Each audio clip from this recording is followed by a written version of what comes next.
Kalian mau sholat, mau sujud sampai dari kalian hancur, mau puasa sampai badan kalian kurus tinggal tulang, mau haji 9.000 kali, mau sodako sampai harta kalian habis. Tapi kalau kalian benci kepada para habaib, benci kepada anak cucu Rasulullah, di akhirat Allah kumpulkan menjadi orang-orang Yahudi. Itu janji Rasulullah SAW. Jangan berikan ruang, jangan berikan kesempatan, jangan berikan mimbar, jangan berikan panggung kepada orang yang suka ngadu domba habaib dan ulama. Setuju? Setuju? Kalau mereka punya panggung, bubarin. Penggunaan DNA, tes DNA di dalam urusan nasab itu harus betul-betul hati-hati dan sirriyah, rahasia, bukan untuk diungkap ke publik. Kenapa? Walidzalika, karena itu kata beliau, labudda an tuqaddama an-nusus wal qawaid asy-syariah 'alal basma wa rasiyah. Wajib mengedepankan nas dan kaidah-kaidah syariat daripada tes DNA. Jadi kalau ada menurut nas, menurut catatan udah jelas, nggak usah bicara DNA lagi, udah jelas saudara. Bahkan saya dengar tadi dari Kiai Ali Badri, katanya family tree-nya sendiri mengatakan kalau hasil ini bertentangan dengan catatan, ikutilah catatan keluarga Anda. Itu ada ternyata, tadi saya dengar dari beliau katanya. Yang ketiga, ini penting nih, yang lagi rame, la yajuzu syar'an al-i'timad al-basmal wirathiyah fi nafyin nasab. Tidak boleh secara syariat ya berpatokan kepada basmah wirathiyah, tes DNA untuk menafikan nasab, nggak boleh, haram secara syariat. Yang keempat, saya singkat, la yajuz istikhdam al-basmal wirathiyah biqasdi ta'aqqud min sihhatil ansab tsabita syar'an. Nggak boleh pakai tes DNA untuk takut, hanya memastikan doang. Takut memastikan min sehatil ansab ats-tsabita syar'an. Nah, untuk memastikan nasab yang sabitah secara syariat nggak boleh, secara syariat nggak boleh. Jadi nasab udah sabit secara syariat, diakui oleh para nasabah, diakui oleh ulama-ulama, haram. Sekedar untuk memastikan saja haram, nggak boleh. Bahkan ini rekomendasi, wa yajibu 'alal jihad al-mukhtassah man'uhu, ya, wajib bagi jihad mukhtassah seperti pemerintah untuk melarang, keluarin undang-undang larang, wa fardul uqubat, untuk ngasih hukuman bagi siapa? Bagi mereka yang ngutak-ngatik nasab dengan tes DNA. Ini rekomendasi forum fikih dunia. Kemudian beliau menyebutkan kapan saja boleh dipakai itu tes DNA untuk nasab. Ini ada beberapa surah diantaranya. Ya, contohnya kalau ada orang seperti orang lukoto, ada lakit ketemu di tengah jalan, nggak tahu anak siapa, itu boleh.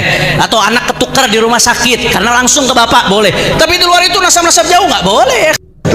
Sudah terlihat kepanikan mereka, ya, suruh bubarin, menghasut untuk membubarkan majelis-majelis ilmu, majelis yang membahas tentang nasab yang sebenarnya bisa ditelisik. Dan juga Anda pasti ingat sekali dengan perkataan dari yang bersangkutan tadi bahwa semua tes DNA itu bisa dilakukan untuk mengecek bahwa keturunan Nabi atau tidak. Bahkan yang terbaru, ya, ada satu habib yang mengharamkan tes DNA. Ini ngalor ngidul dan semakin tidak jelas. Ini membuktikan bahwa ternyata ini ngefek sekali bahwa tesis tersebut benar-benar bisa menggoncangkan, ya, kehadiran mereka ini, ya. Plus juga ya, sudah nggak ilmiah lagi. Yang maunya ilmiah ternyata mereka sekarang menggunakan narasi-narasi untuk bentrok, mengadu domba, membubarkan dan lain sebagainya. Istimewa, ya. Anda mau setuju atau tidak itu hak Anda, silakan saja. Mau tetap dikibulin seperti itu dan Anda meyakini hal tersebut, monggo saja. Tapi kalau Anda menggunakan akal sehat, logika yang sangat dianjurkan oleh agama berdasarkan dari studi nasab, ya, studi pustaka maksud saya. Bahkan ada seorang filolog dari Indonesia, guru besar nggak salah, Profesor Menajem Ali, guru besar Unair Surabaya, sudah berkata bahwa untuk dokumen-dokumen awal sebagai filolog, beliau berkata untuk Ubaidillah ini tidak ditemukan, ya, sungguh sudah habis perkara. Jadi berhabis perkara. Mereka sekarang menggunakan narasi serang, kemudian adu domba, kemudian juga bubarkan. Itu kan narasi-narasi yang orang tidak beradab menurut saya. Kenapa? Karena tidak mengedepankan ilmu, Pak Bro. Di sini terlihat jelas bagaimana sesungguhnya mereka itu. Makanya segeralah Anda, bagi Anda yang masih mendukung, tolong berpikir ulang lagi apa yang jadinya anak cucu kita nanti kalau orang-orang seperti itu malah dikasih panggung. luar biasa. Jangankan manusianya, ulamanya, tiangnya aja alim di Tarim ini. Tiang adalah tiang yang dulu pernah menegur atas orang yang sholat di sampingnya ketika salah baca Al-Quran. Berasa di Disneyland gak? Dengerin pendongeng dari negeri ini. Anehnya pengikutnya, ia aja lagi. Allah Ta'ala berfirman, lihatlah bagaimana mereka berbuat dusta atas nama Allah, dan cukuplah itu sebagai perbuatan dosa yang nyata. Surat An-Nisa ayat 50. Hadhihi sariyah allati raddat 'alal musalli. Ini adalah tiang yang dulu pernah menegur atas orang yang sedang sholat di dekatnya. Kenapa? Waktu itu ada orang yang sholat di dekat tiang ini, kemudian dia baca surah Al-Quran, ternyata bacaannya salah. Ditegur sama tiang ini. Mending antum jangan sholat dan baca Quran di situ deh. Ntar antum disindir tiang lagi. Di kota Tarim, bayi-bayi yang ada di kota Tarim itu, mereka itu nggak tumbuh balik kecuali mereka sudah jadi wali.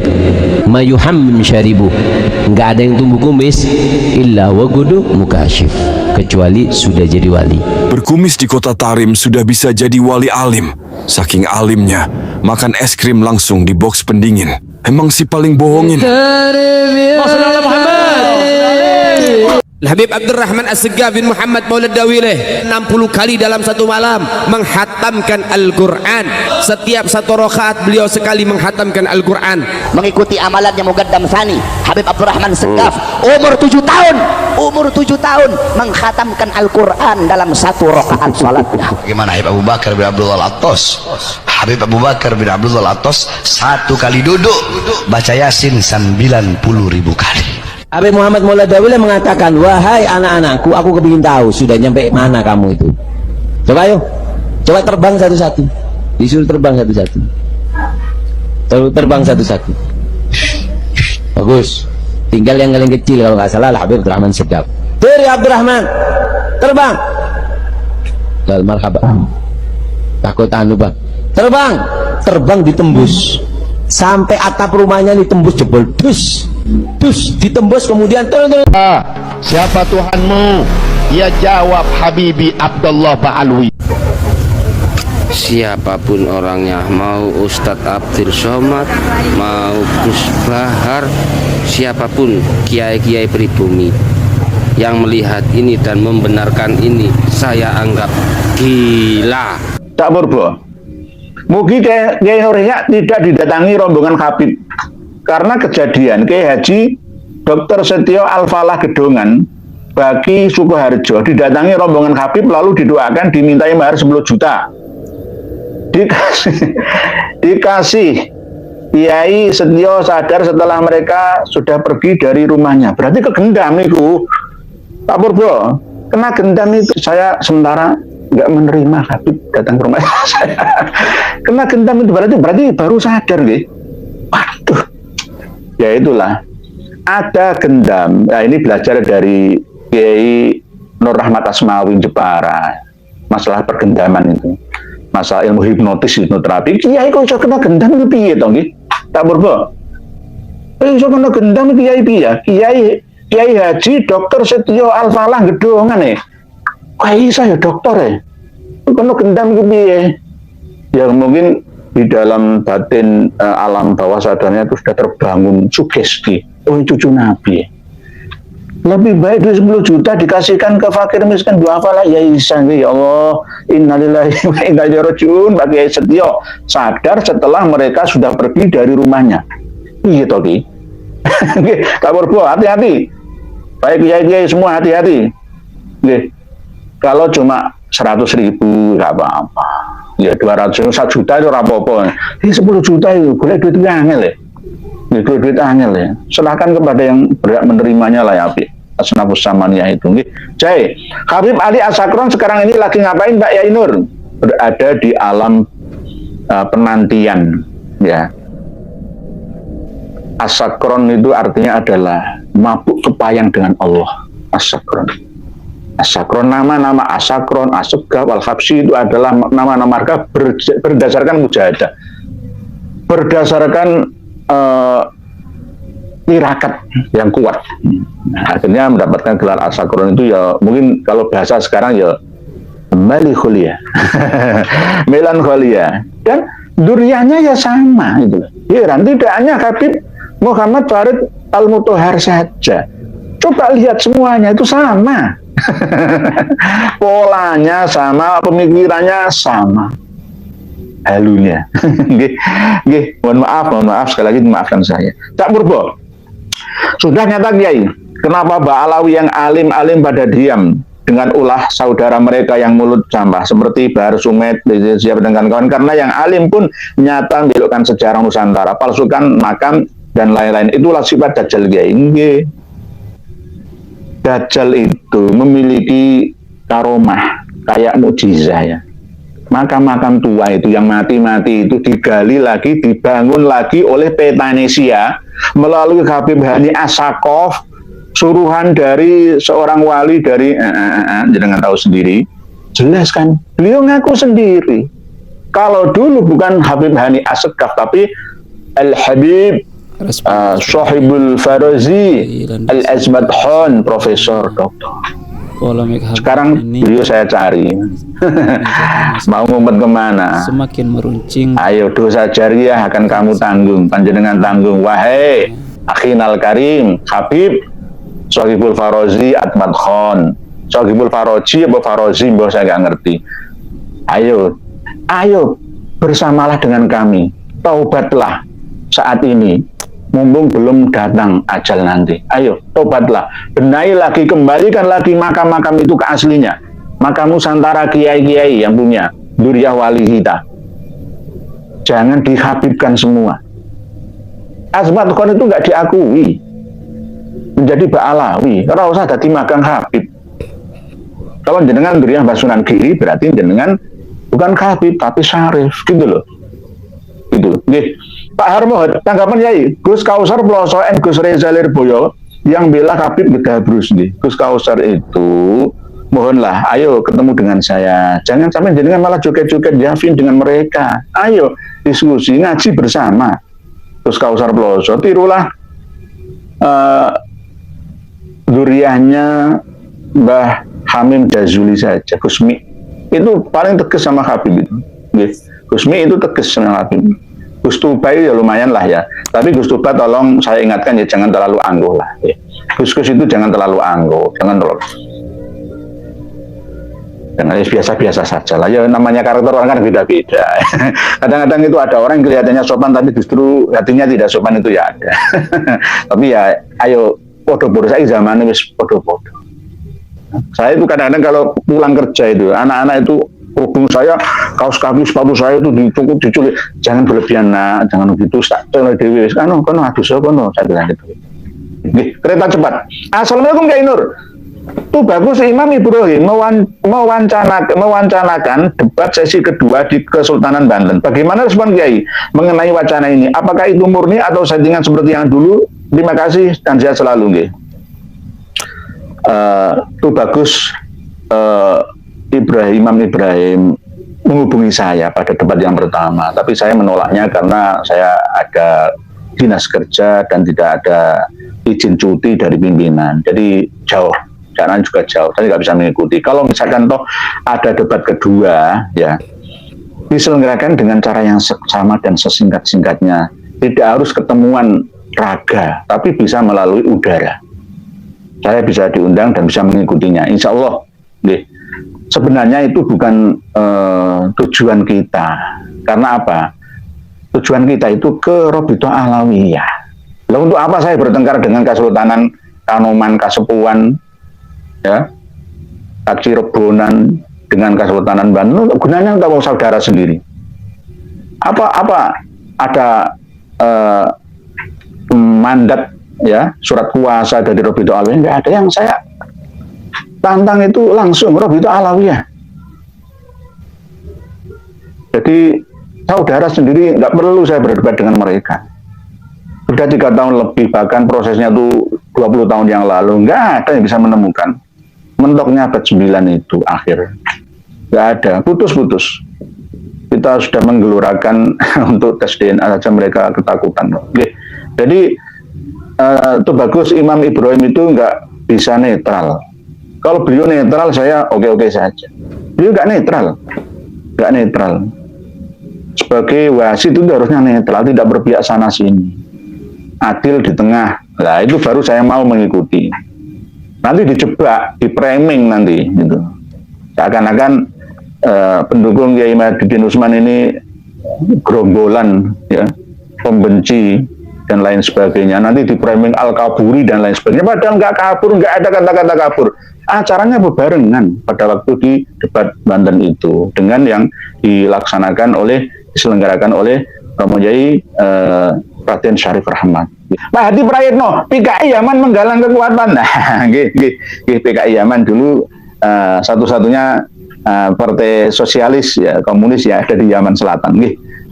Pak Husni Tamrin, ayahnya Habib Ali Al-Jufri yang kalau ngomong manis gitu, dekat dengan Syekh Said Ramadan Al-Buti ya. Itu bawahnya itu pimpinan partai komunis. Husain Zeta, bahwa klan Ba'alawi itu hanya manusia biasa, buktinya telah tersebar, bahkan mayoritas mereka hanya pendusta, tapi masih sok seperti manusia agung, betapa tidak tahu malu dan tidak tahu diri mereka. Lurus Husain Zeta di dalam Tastahi Fasna Masyita If'al Masyita, ketika sudah tidak memiliki rasa malu ya berbuatlah semaumu. Mereka para Habib Ba'alawi itu harus taubat. Sudah sering saya sampaikan, taubatlah, ngaku sejujurnya, sampean tetap saudara. Saya sudah menyampaikan islah kok malah dilawan, ngompor-ngompori mau menguasai NU untuk melawan kami. Bagaimana? Malam ini sebenarnya itu spektakuler, bombastis, fantastis. Kami akan mewawancarai pimpinan asli Laskar Sakerah Madura. Tapi gara-gara ada undur, maka ditunda.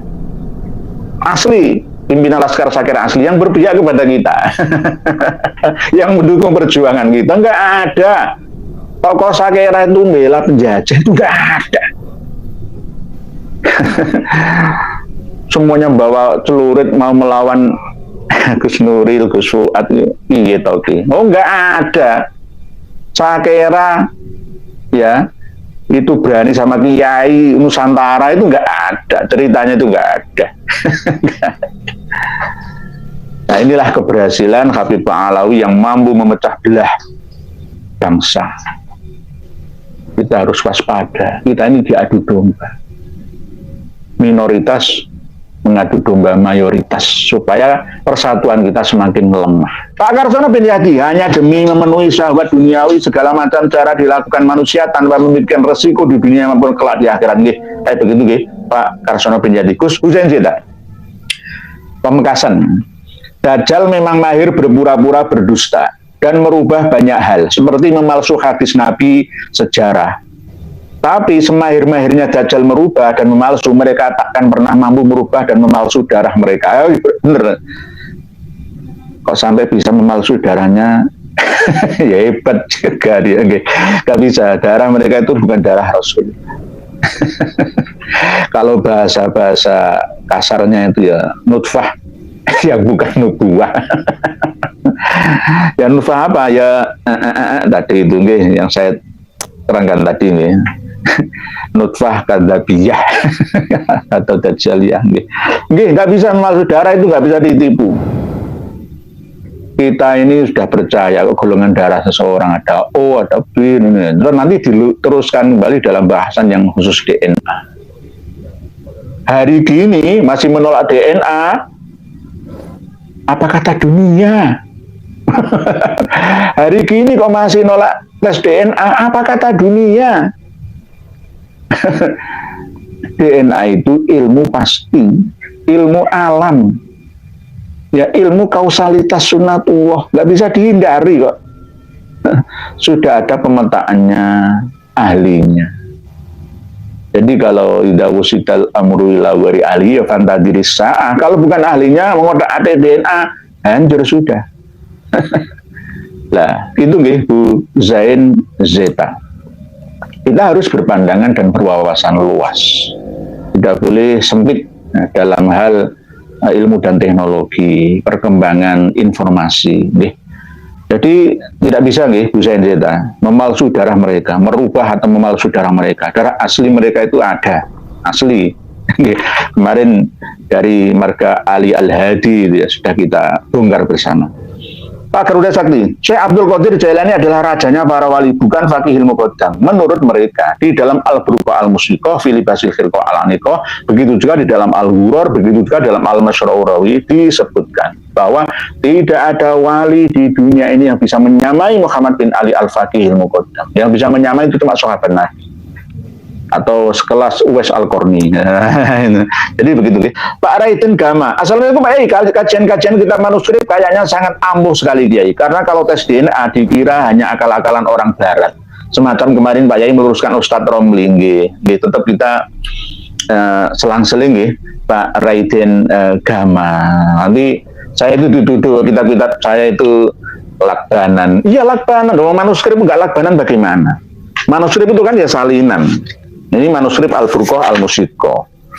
Yang di file PDF saya ya warna, ini karena saya print hitam putih. Ini membaca ini kalau nggak ahli ya. Saya kadang-kadang dinyak, nggak tahu mau coba mau coba guys, angel mau coba. Ini manuskrip Al-Burqah Al-Musiqah Filibasil Khirqah Al-Aniqah. Ya sulit memang. Tetap kita buktikan semuanya nggih. Jadi 3 data referensi, terus data fakta kelakuan mereka dan DNA. Kita kejar 3-3-nya, nggak akan bisa mengelak. Baru-baru ini Habib Rizik Syihab mau bela diri, nggak bisa, nggak sombong saya, nggak bisa. Pak Pamungkas Pramana, Pak Kiai, apakah kitab Al-Burqah itu isinya yang tentang hikayat mengutip dari Jauharus Syafaf? Bagaimana dengan kitab Al-Ghurur? Nah, ini mulai Pak Pamungkas Pramana ini memancing adrenalin saya. Buka-buka data. Sebenarnya Al-Jauharus Syafaf yang katanya ditulis pada tahun 820 menurut Gus Rumel Abbas itu ya, Al-Ahdal. Gus Rumel Abbas itu Al-Ahdal 820 Hijriah, yang pengarangnya wafat tahun 855 Hijriah. Abdurrahman bin Muhammad Al-Khatib itu bukan Ba'alawi, tetapi kitab karangannya ini saya yakin tidak murni karangan Abdurrahman bin Muhammad Al-Khatib. Nggak percaya saya. Nah, inilah Al-Jauharus Syafaf ini.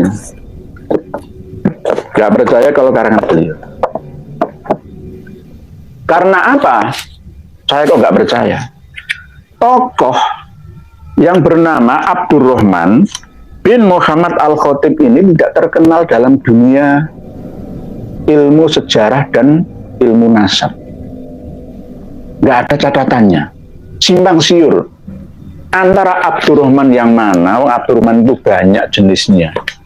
Terus, Abdurrahman bin Muhammad Al-Khatib ini katanya memiliki guru yang bernama Abdurrahman As-Saggaf bin Muhammad Maulad Dawilah bin Ali Maulad Darab bin Alwi Al-Ghuyur bin Muhammad Al-Fakihil Muqaddam bin Ali bin Muhammad Sohib Mirbad bin Ali Kholi Kisam bin Alwi Asani bin Muhammad bin Alwi Al-Awal bin Ubaidillah katanya bin Ahmad Al-Abah An-Nafat, katanya seperti itu. Nah, ini tidak sinkron walaupun Habib Abdurrahman As-Saggaf ini umurnya panjang, tahun 735 lahirnya, meninggalnya 819, bisa muasir dengan Syekh Abdurrahman bin Muhammad Al-Khatib, benar. Tetapi saya tidak percaya 100% ini karya dari Syekh Abdurrahman bin Muhammad Al-Khatib, karena sampai sekarang ini Al-Jauharus Syafaf fi Manaqib Sadatil Asyraf belum pernah dicetak menjadi sebuah kitab. Belum ada yang berani menyalin baik dari internal atau eksternal Ba'alawi. Karena apa? Ya tidak ilmiah. Berisi cerita-cerita khurafat dan banyak sekali cerita-cerita yang khusus menjunjung tinggi sosok biografi dari Habib Abdurrahman As-Segaf, mbahnya Habib Ali bin Abu Bakar As-Sakron yang mengarang kitab Al-Burqah Al-Musiqah fi Libasil Khirqah Al-Aniqah. Mbahnya. Lah, berarti kan nggak masuk akal ini. Coba, Ali bin Abu Bakar itu kan cucunya Abdurrahman, ya kan? Cucunya Abdurrahman As-Segaf. Oh, katanya Al-Khatib ini gurunya adalah Abdurrahman As-Segaf. Lah, Abdurrahman As-Segaf ini mbahnya Ali bin Abu Bakar. Lah, kok bisa Ali muasir dengan Abdurrahman bin Muhammad Al-Khatib? Kan nggak bisa. Abdurrahman As-Segaf memiliki anak bernama Abu Bakar As-Sakron. Abu Bakar memiliki anak yang bernama Ali. Lah, Ali inilah wafatnya tahun 895 Hijriah. Lah, Al-Khatib wafat 855. Kalau Al-Khatib dengan Abdurrahman As-Segaf berjumpa dalam satu masa, wajar. Tetapi terus Ali bin Abu Bakar As-Sakron semasa dengan Al-Khatib kan kurang wajar. Kalau ditarik ke atas itu sampai 5 generasi perbedaannya. Ya, coba Abdurrahman bin Muhammad Al-Khatib pengarang Al-Jawharus Syafaf itu berguru kepada Abdurrahman As-Segaf yang menjadi bapaknya Ali, menjadi mbahnya Ali bin Abu Bakar As-Sakron pengarang Al-Burqah itu. Kan nggak masuk akalnya. Jadi bisa kami simpulkan bahwa Al-Jawharus Syafaf ini adalah sebenarnya karya dari Habib Abdurrahman As-Segaf. Habib Abdurrahman As-Segaf sendiri. Karena memang perjuangan keluarga As-Segaf, Abdurrahman ingin mendompleng silsilahnya sampai ke Syarif Al-Ahdal. Sama seperti yang dicantumkan oleh Imam Bauddin Al-Janadi dalam As-Suluknya. Nah, Al-Janadi sendiri dalam As-Suluk juga salah dalam verifikasi keturunan dari Bani Ahdal. Yang hijrah pertama kali itu Muhammad bin Sulaiman yang wafat 540, nggak micing. Lalu Muhammad bin Sulaiman bin Ubaid bin Isa bin Alwi bin Muhammad bin Himham bin Aun bin Musa Al-Kazim atau bin Aun bin Hasan bin Husain As-Sugro. Lalu baru ke Ain Ali Zainal Abidin, nggak masuk. Dan ini tidak diverifikasi dulu oleh Al-Janadi. Begitu juga tidak diverifikasi oleh pengarang Khulasatul Athar Al-Muhibbi, Muhammad Amin Al-Muhibbi, Syekh Muhammad Amin Al-Muhibbi. Jadi kalau Pak Pamungkas Pramani menanyakan apakah Al-Burqah mengutip Al-Jawharus Syafaf, Al-Burqah itu kan cucunya yang mengarang Al-Jawharus Syafaf yang asli. Lalu Al-Jawharus Syafaf itu disandarkan kepada non-Ba'alawi, sama seperti Ar-Raudul Jali, Said Murtado Az-Zabibi yang non-Ba'alawi. Ya, begitu ya Pak Pamungkas Pramana. Intinya, kesimpulannya, semakin banyak ulama internal atau eksternal Ba'alawi yang mengarang kitab nasab dan menukil, mencantumkan keabsahan keberadaan dari silsilah nasabnya Ba'alawi, maka semakin diyakini dan semakin terkenal keberhasilan untuk mengegulkan surah wal istifadhahnya itu. Jadi tidak mengutip dari Al-Jawharus Syafaf, tapi mengutip dari bapaknya dan mbahnya sendiri, Ali bin Abu Bakar bin Abdurrahman As-Segaf. Karena di muqaddimah, di manuskripnya sudah saya pelajari berkali-kali, Habib Ali bin Abu Bakar As-Sakron As-Segaf itu selalu menukil apa yang ada di dalam As-Suluk, Tarikh Al-Janadi dan kitab At-Talkhis Al-Iwaji. Tidak menyebutkan Abdurrahman Al-Khatib. Tidak menyebutkan itu. Ini kita bisa melihat bahwa Dan sering juga mengulang-ulang terus itu dari As-Suluk atau dari Tarikhil Janadi. Tidak sampai menyantumkan tulisannya itu berasal dari Abdurrahman Al-Khatib, tidak. Nah, Al-Burqah Al-Musiqah itu sendiri kan ya minim referensi. Dari mana? Dari mana? Ya maksimal ya ke As-Suluk itu. Jadi minim referensi. Di mukadimahnya sudah saya baca, manuskripnya sudah saya baca. Jadi tidak berasal dari Al-Jawharus Syafafnya Asy-Syaikh Abdurrahman bin Muhammad Al-Khatib.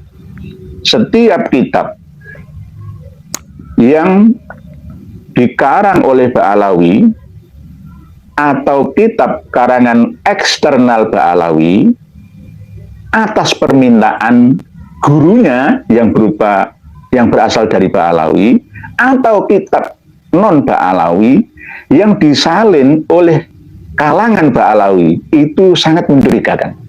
Jangan kita ini pasti mencurigakan. Kelihatannya benar dan wajar, tapi kalau dilihat didalami pasti kucar-kacir isinya. Pokoknya bisa dijamin. Contoh ya, di dalam Tabaqatul Khawas Ali Khalid Hisam wafat 729, eksternal ya eksternal nih, As-Sirji Az-Zabidi, Abdul Latif As-Sirji Az-Zabidi wafatnya Ali Khalid Hisam 729, di As-Suluk 724. Kenapa tiba-tiba di internal Ba'alawi 529? Ada lagi 522 di Syamsul Dairah itu. Amburadul, Bani Basri, Bani Jadid, Ingkirat habis keturunannya pada abad ke-6. Rata-rata kan 6. Loh, abad ke-6 itu berarti kan tahun 500-an. Itu abad 6. Lawang Syarif Abdul Jadid itu wafat di Mekah itu tahun 620 ya. Berarti kan abad 7. Abad 7. Terus Salim bin Basri wafat tahun 604.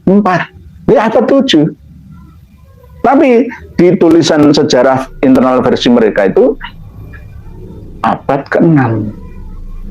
Padahal kalau diteliti itu justru malah akhir abad ke-10. Di dalam Al-Mausu'ah itu menerangkan Bani Basri, Bani Jadid itu ingkirat habis keturunannya, generasinya pada akhir abad ke-10. Berarti mendekati abad ke-11 Hijriah. Nah, hal-hal seperti inilah yang membuat kita harus waspada ketika membaca kitab-kitab nasab dan sejarah versi mereka dan eksternal mereka. Begitu guys, sebentar lagi Pak Pamungkas Pramana. Jadi bagaimana dengan kitab Al-Ghuror? Kitab Al-Ghuror lebih horor lagi. Sekelas Syekh Muhammad Amin Al-Muhibbi pengarang kitab Al-Khulasatul Athar saja nggak mau membaca secara lengkap isi kitab dari Al-Ghuror, sehingga tinggal menyimpulkan saja.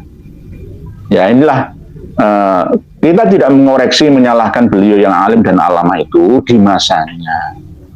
Sama seperti yang saya sampaikan. Contoh Syekh Bahauddin atau Imam Al-Janadi As-Saksaki Al-Kandi mengarang kitab As-Suluk fi Tabaqatil Ulama wal Muluk itu ada 5 kesalahan yang ada di dalam kitab As-Suluk itu, baik versi manuskrip ataupun versi cetakan. Ada kesalahan fatal tentang mengutip Al-Qur'an, ya.